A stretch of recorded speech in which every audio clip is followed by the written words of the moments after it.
Okay, this is what we roughly came up with. I am using the pan, the first pan with flat sides and no baffle. And there's a reason. I need a baffle in there, but the Milodon pickup, the way they shape it, you have to hack out part of the baffle, then the baffle's going to float. So if that's the case, I'm better off just using this pan because it's easy to fabricate on, without a doubt. Okay, and then just putting my own baffle in there, just bending up the piece, put tangs up the side, and put some welding in there, and do a nice job, and stiffen it so it doesn't, rip out. So as you can see, the pan still curves. There's a lot more of the pan that has to come out, but that's roughly where it's going to go. Now on an AMC, the spacer that they put on the bottom of the pickup, they want it to touch the bottom of the pan, actually with a little bit of tension. Okay, and that keeps the pickup from vibrating and snapping off because it's so long. This is the original style, so it had the button just laying up here somewhere. Okay, and you're supposed to have a little bit of tension on it. Okay, and that keeps any of this stuff from snapping or moving or vibrating or rotating. Milodon puts that nice tab on there that you see. So I also want to, this is plenty thick enough, but I also want to double the bottom before I go any further and make sure the bottom is flat and not concave, which I can alter as I weld on the side plates. And basically the way I figure I'm going to do the side plates at this point is I'm going to make a plate bigger than what is needed. And that'll allow me to weld in here. So I'll have one edge, it'll be welding to a flat piece, and then I'm going to trim it and then smooth it out, but it'll still be a hair bit taller because you'll see the weld. And I figure that'll make it easier for me to weld. I have less chances of it leaking, and it'll be plenty strong that way. So then we'll just bring it down and follow the contour of this pan here. Then we'll remove what we have to remove from the inside. I could just give this a basic notch right there with my tin snips real quick. We'll make that obviously much nicer. Right here requires a little bump also. The pickup right now is touching this. It has to go down one more turn, but it's touching it right here. And just making it so it's a little tricky to get the bolts in.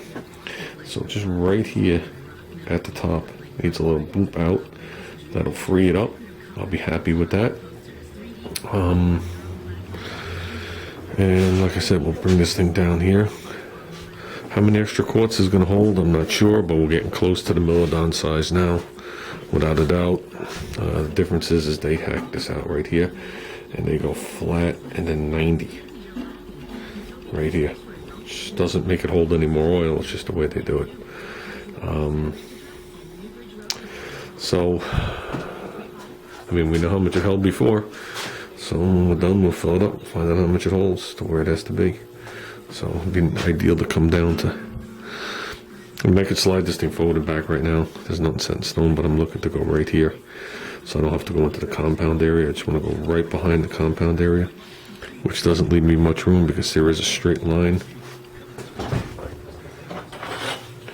There is a straight line here. Obviously I don't have the tin lined up to it, but there is a straight line there where I can grab most of everything there and most of everything there. And still have it, you know what I mean, not have to go down and do a dip, but if I have to set it back and go down into the dip, that's fine. We can handle that. So, and obviously, after we mock this thing up, we could pull the corners in, suck the corners in, weld them around like they do. It does not have to be square on all the corners, which will probably be mostly welded down, left unwelded, fitted to the pan, then fully welded right there.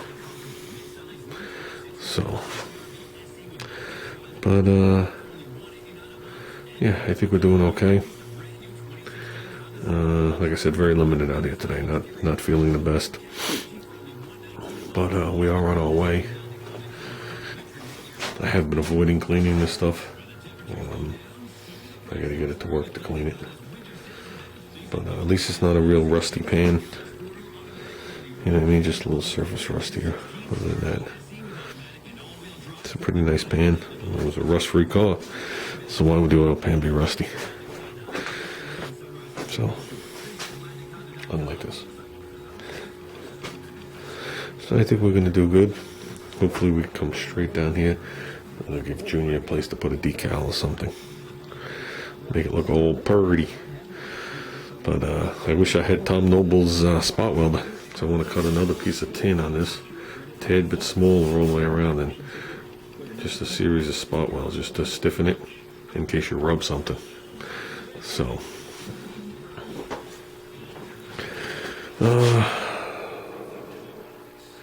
with that said, this might be the full extent of the video. I was actually using a jigsaw to cut everything, and I snapped my blades. So this isn't the only pan I cut out today. I did cut out another pan. So with that said, guys, that's probably going to be it. Maybe a little tomorrow. And that's about it, guys. Just so you know, I'm using the Harbor Freight 30-inch brake, and it seems to be doing good for the thickness of the metal I'm using, at least. So it's giving me the nice curve that I want here. So you could bend that sharper. It depends where you put this piece of metal in reference to the corner. So you got to remember, if your metal, I'm just going to pick, for instance, as 1/8 of an inch, the piece is going to come out 1/8 of an inch to bend. So the piece is going to be 1/8 of an inch longer. But if you drop this back, it'll give you more of a rounded edge than a sharp pinched edge. I didn't want a sharp pinched edge. I think it looks nicer with that edge. Plus, when it comes time to weld it, you're not welding a corner, you're welding a rounded area.